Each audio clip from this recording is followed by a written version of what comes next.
여러분 안녕하십니까? C채널 뉴스입니다. 남북 대화가 결렬되면서 한반도 정세가 다시 긴장 국면으로 접어들고 있는 가운데 한국교회가 민족 화해 주간 특별 예배를 드렸습니다.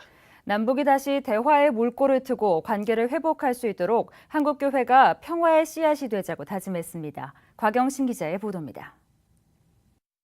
우리 마음 깊은 곳에 폭력이 뿌리내리고 있음을 고백합니다. 우리 발걸음을 평화의 길로 인도하여 주옵소서. 우리에게 평화를 주옵소서. 한반도의 화해와 통일을 염원하는 평화의 고백이 울려 퍼집니다. 참석자들은 한마음으로 화답하고 다 함께 민족을 위한 기도를 올립니다. 한국기독교교회협의회와 평화함께 2013위원회 등 한국교회가 연합해드린 민족화해주간 특별예배. 참석자들은 주님을 섬기는 모두가 평화의 사도임을 고백하고 삶에서부터 뿌리내린 평화의 씨앗이 한반도를 넘어 전 세계에 가득 넘치길 기도했습니다. 교회협 화해통일위원회 부위원장 전영호 목사는 정전 60주년이 되도록 평화협정은커녕 남북 대화조차 이루어지지 않고 있다며 하나님의 긍휼과 자비로 남북이 통일을 이루고 동북아, 나아가 세계 평화에 이바지하게 해달라고 강구했습니다. 설교를 전한 성공회대 최영실 교수는 산상설교에서 예수님은 눈에는 눈, 이에는 이라는 미움과 보복의 법칙을 깨뜨리고 원수를 사랑하라는 큰 가르침을 주셨다며 한국교회가 먼저 북한을 향한 증오를 거두고 화해와 용서의 손을 내밀어야 한다고 강조했습니다. 반공의 신앙처럼 이렇게 되어 있는 우리 사회 속에서 우리가 어떻게 원수가 아니라 네 이웃이고 형제고 혈육이다. 그런 설교를 하면서 어떻게 화해를 이룰 것인가. 예배에 이은 평화토론회에서 연세대 노정선 명예교수는 통일을 위해 한국교회가 먼저 해야 할 것은 사랑을 기획하고 실천하는 일이라며 특히 긴급 식량 지원, 개성공단 재개 등 북한이 먹고 살 수 있도록 도와주는 일에 앞장서야 한다고 전했습니다. 사랑을 기획하고 실천하도록 해야 된다. 사랑은 물질로도 나타나야 되고 영적으로도 나타나야 돼요. 물질은 뭐죠? 긴급 식량을 보내야 됩니다.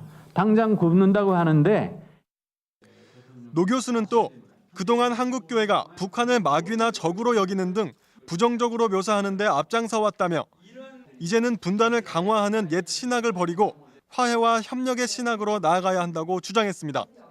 그 북한을 우리가 예수 믿는다고 하면서 부도덕하고 거짓말쟁이고 악마고 악의 축이고 이렇게 몰아나간 제국의 이익을 옹호하는 신학을 신학교에서 강의하는 거 이거 끝내야 됩니다.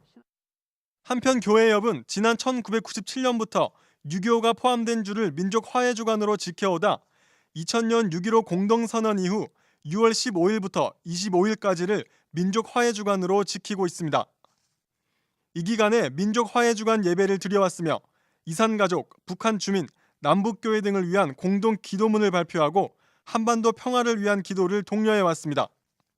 남북 대화가 결렬되고 관계가 다시 얼어붙고 있는 가운데서도 한반도 평화를 바라는 한국교회의 노력은 계속되고 있습니다.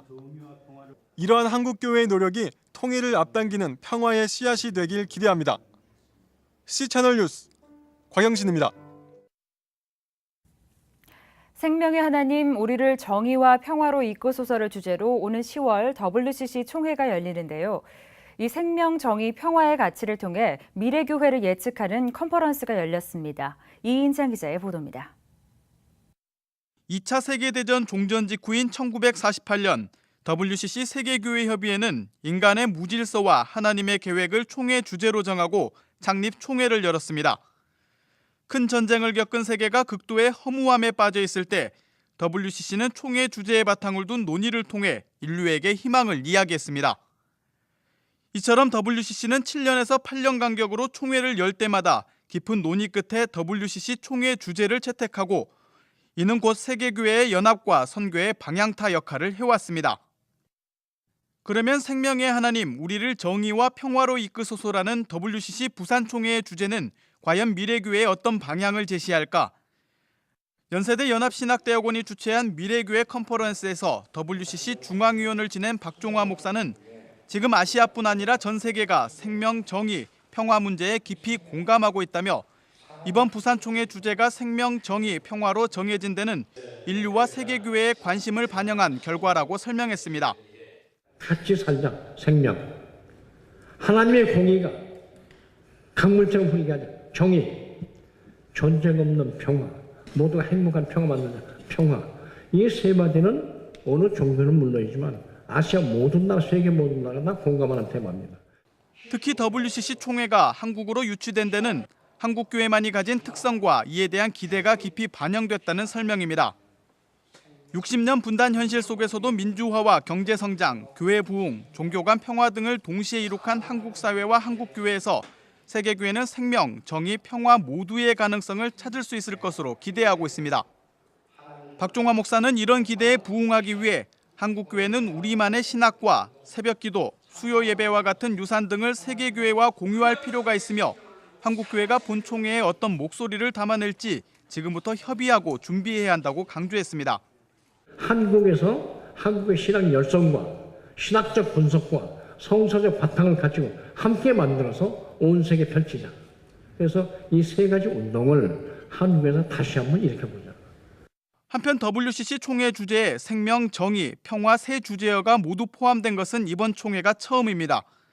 또 주제 선정 과정에서 한국교회는 생명을, 아시아교회가 정의와 평화를 함께 제안해 총회 주제가 완성됐다는 점에서도 의미가 크다고 할 수 있습니다. WCC 총회 주제는 그 다음 총회가 열리는 2020년까지 전 세계 교회의 연합과 선교의 기본 틀로서 적용됩니다. 10월 30일부터 11월 8일까지 부산에서 열릴 WCC 총회가 생명, 정의, 평화를 현실로 만드는 의미 있는 결의들을 이끌어낼 수 있도록 깊이 있는 논의가 필요해 보입니다. C채널 뉴스 이인창입니다. 국정원 대선 개입 의혹에 대해 국정조사를 요구하는 목소리가 높아지는 가운데 기독청년 단체들도 시국선언문을 발표하고 촛불 집회 대열에 합류했습니다. 감리교 청년의 전국연합회, 고난받는 이들과 함께하는 모임, 도시빈민선교회 등 11개 기독청년 단체들은 시국선언문을 통해 국정원 선거 개입 의혹 사건에 대한 진상규명을 촉구했습니다. 단체는 시국선언문에서 새 정부 출범 4개월이 지났지만 정의가 무너져 내리는 우리 사회 현실을 더 이상 묵과할 수 없었다며 한국교회와 캠퍼스에 이 사건을 알리고 하나님의 정의와 민주주의를 바로 세우는 일에 최선을 다할 것이라고 밝혔습니다. 단체는 이와 함께 국정원 대선 개입 관련 국정조사와 관련자들의 처벌, 박근혜 대통령의 대국민 사과를 요구했습니다. 한편 지난 21일부터 서울 광화문 인근에서 시작된 촛불 집회에는 연일 500여 명 이상의 학생과 시민들이 참여해 국정원의 대선 개입 의혹에 대한 철저한 진실규명을 촉구하고 있습니다. 캄보디아에서 사역지로 향하던 중 불의의 교통사고로 세상을 떠난 고 방효환 선교사 일가족 4명의 빈소가 고려신학대학원에 마련됐습니다. 지난 23일 충남 천안시 고려신학대학원 강의동에 마련된 빈소에는 신학교 교수들과 학생들, 교회 목회자, 성도들의 발길이 이어지고 있습니다. 고 방선교사를 파송했던 인터서브 코리아와 예장고신 세계선교회가 고인의 추모 예배를 집례했으며 25일에는 신대원 동기회 주관으로 기독교 추모관에서 고인들의 유골 일부를 안치할 예정입니다. 지난 21일 고인들의 유해는 화장된 후 캄보디아 메콩강에 뿌려졌고 생존자인 첫째 다은 양과 막내 다정 양은 현지 병원에서 치료를 받으면서 귀국 시기를 조율하고 있는 것으로 알려졌습니다. 지난 2009년 캄보디아로 파송된 고 방선교사 일가족은 지난 18일 사역지인 시엠리보로 향하던 중 마주오던 관광버스와 충돌하는 사고를 당했으며 방선교사 부부와 자녀 2명은 현장에서 사망하고 남은 2명은 부상을 입었습니다. 기독교 대한감리회 감독회장 후보 4명 모두에 대해 자격 논란이 일고 있는 가운데 감리교 총회특별재판위원회가 선거를 진행하겠다는 의지를 표명했습니다. 위원회는 지난 21일 총회특별재판위원회 제10차 회의를 열고 지난달 장정수호위원회 권상덕 목사가 제기한 감독회장 선거중지 가처분 신청에 대해 의원 만장일치로 기각한다고 밝혔습니다. 위원회는 후보자 중에 결격자가 있더라도 선거권자가 회복할 수 없는 손해를 입는다고 보기 어렵고 선거 절차를 중지시켜야 할 긴급한 필요가 있다고 보기 어렵다며 기각의 사유를 밝혔습니다. 위원회는 그러나 선거중지 가처분 신청을 기각한 것을 후보자들에게 결격 사유가 없다고 판단한 것이라고 오해해서는 안 된다며 후보자들의 결격 사유 여부는 증거를 조사한 뒤 판단할 계획이라고 덧붙였습니다. 전국의 대학생들이 북한 인권 개선을 촉구하는 협의회를 구성하고 국내외적으로 다각적인 활동을 펼치겠다고 밝혔습니다. 북한인권학생연대, 대학생 미래정책연구회, 고려대 북한학과 학생회, 성신여대 북한우리 등 전국의 대학생 북한인권 단체들은 북한인권 개선을 위해 전국 대학생 북한인권협의회를 결성했습니다. 단체는 출범 선언문에서 북한 주민들이 인간다운 권리를 누릴 수 있도록 대한민국이 나서야 한다며 어둠의 땅에서 고통받는 사람들에게 빛이 되겠다고 다짐했습니다. 단체는 또 북한이 3대 세습 독재 정권을 유지하기 위해 개인의 시민적, 정치적, 경제적, 문화적 권리를 철저히 억압하고 있다며 정부와 시민사회, 국제사회가 북한 인권 개선을 위해 움직이도록 만들겠다고 밝혔습니다. 단체는 라오스 탈북 청소년 북송 문제와 북한 인권법 제정 문제를 논의하는 토론회를 시작으로 북한의 인권 개선을 위해 국내외적으로 다양한 활동을 펼칠 예정입니다. 이란 법원이 기독교로 개종한 6명의 이란인들에게 유죄를 선고한 것으로 알려졌습니다. 오픈도어 선교회는 지난 16일 이란 쉬라즈 혁명법원이 기독교로 개종한 4명의 남성과 1명의 여성, 그리고 여성의 10대 아들에게 가정교회의 일원인 것과 관련해 유죄 판결을 내렸다고 전했습니다.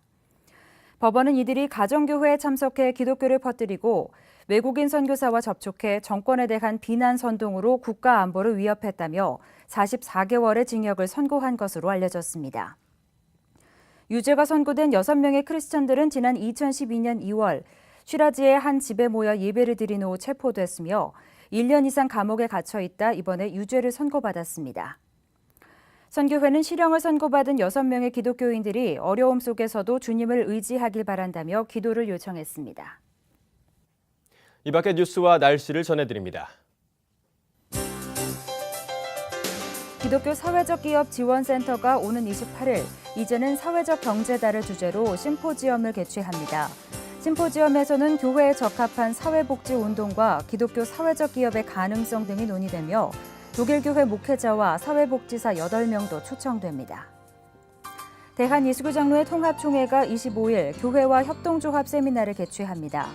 세미나는 통합총회가 추진 중인 치유와 화해의 생명공동체 운동에서의 협동조합 운동에 대해 논의하게 됩니다. 한국기독교교회협의회 등 교계단체들이 연대해 국가정보원 선거개입 기독교 공동대책위원회를 발족합니다. 공대위는 25일 저녁 청계광장에서 기자회견을 열고 국정원 선거 개입에 대한 국정조사와 박근혜 대통령의 사과를 촉구할 예정입니다. 미래목회 포럼이 한국교회 리더십 컨퍼런스를 진행하고 있습니다. 미래를 준비하는 교회 윤리로 무장하라를 주제로 생명, 돈, 성, 환경 등 윤리 문제에 대한 교회의 대처 방안 등을 집중 논의하게 됩니다. 날씨입니다. 무더위가 계속되는 가운데 전국에 구름이 많겠습니다. 대기가 불안정해 내륙 지역을 중심으로 오후부터 밤 사이에 소나기가 오락가락하겠는데요. 접이식 우산 챙기시는 게 좋겠습니다. 한편 제주도는 대체로 흐리고 오후부터 비가 오겠습니다. 아침 기온은 서울, 부산 21도를 기록하겠습니다. 낮 최고 기온은 대전 28도, 서울은 31도까지 오르겠습니다. 바다의 물결은 전해상에서 0.5에서 2.5m를 일겠습니다.